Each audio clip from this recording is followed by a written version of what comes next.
Welcome my friends to the Guided Dog channel.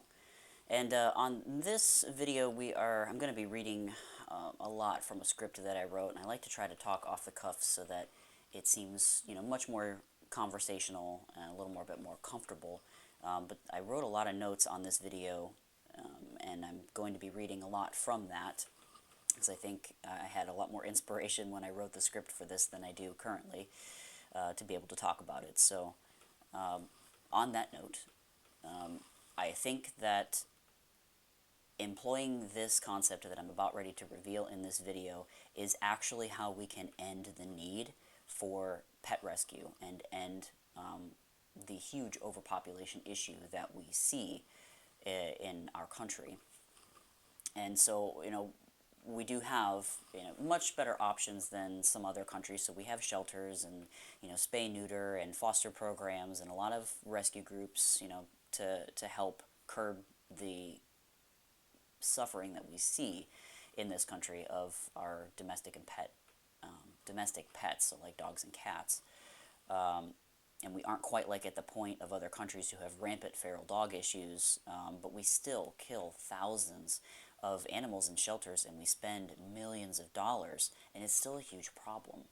So rather than employing a lot of these solutions currently, I believe that it starts more from within, some beliefs that we hold within.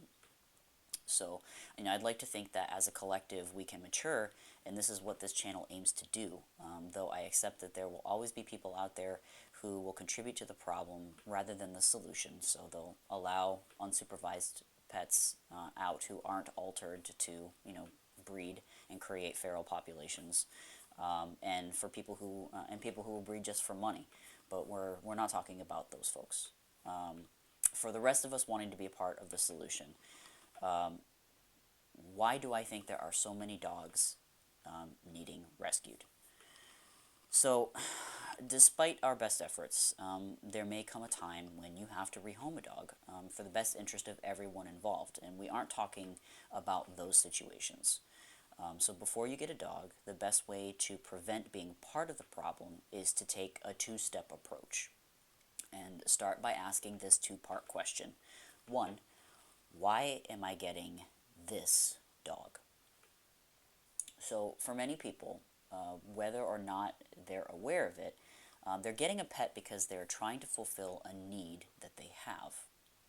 It can be a different reason for each person, but the most common reasons are that they're lonely, they romanticize about what it's like to have a dog, or they get a sense of purpose in rescuing or caring for that pet. There's another category of person who a bit more insidious, and they get pets because they act as a narcissistic supply, but that's for a different video. I can speak directly to the sense of purpose in rescuing dogs because I had an addiction to it myself for many, many years. And if the reason you are getting a pet is coming from some unhealthy need, you will continue to manifest that imbalance. And worse, you've involved another living being, dependent being, on that note, into that imbalanced situation. There is a chronic social problem that seems to be getting worse in our culture, where we are using pets as permanent emotional crutches in place of solving our own emotional shortcomings. I did a video about emotional support animals. This is definitely related to that. And I'm not saying that we can't benefit from the healing power of interacting with and being around animals. There's just a healthy limit to that which we should be observing.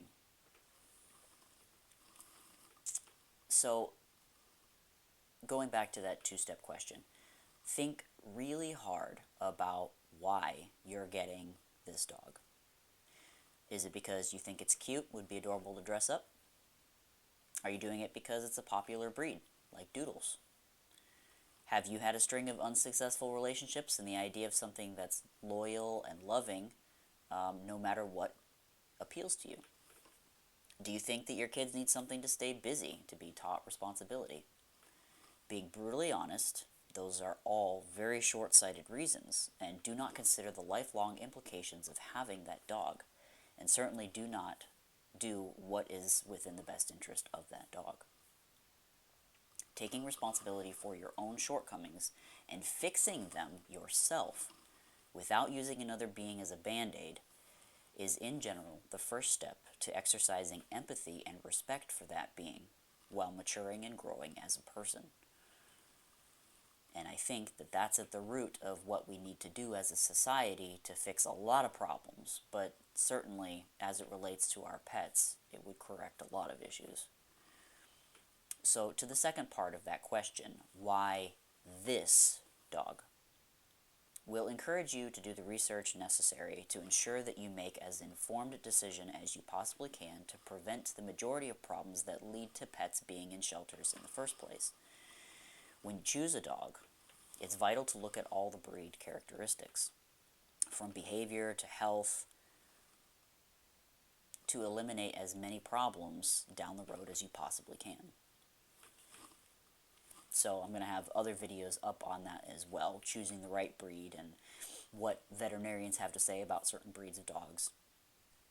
And I can't tell you how many times that as a trainer I would see families trying to stop, let's say, their Australian Shepherd from nipping at their children's heels, or dogs with high maintenance coats like the Golden Doodle coming in to be groomed with owners complaining about the cost of the maintenance of those coats.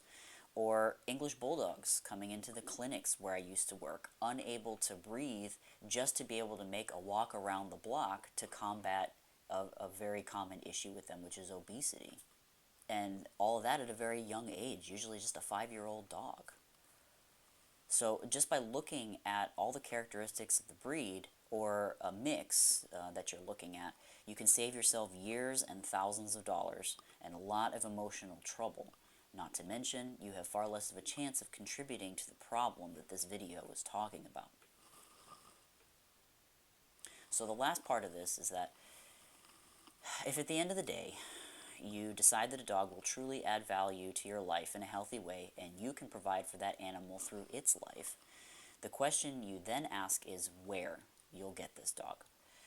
And there will be a video that I'll produce on choosing a really good breeder, or a reputable rescue organization if that's the route you choose. But the main points that I'd like to impart to this question would be that number one, if you're going to go to a breeder, make sure you choose an excellent one.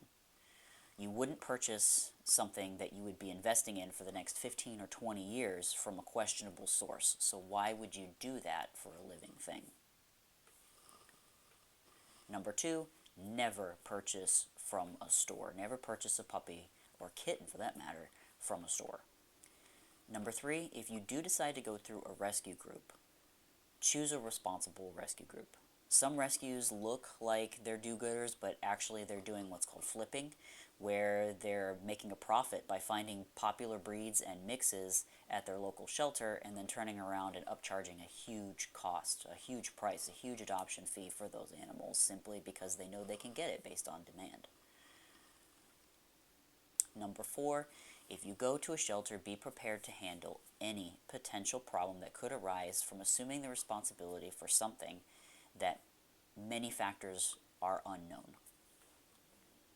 And the goal here is to make sure that it isn't profitable for irresponsible parties of people. No demand equals no supply.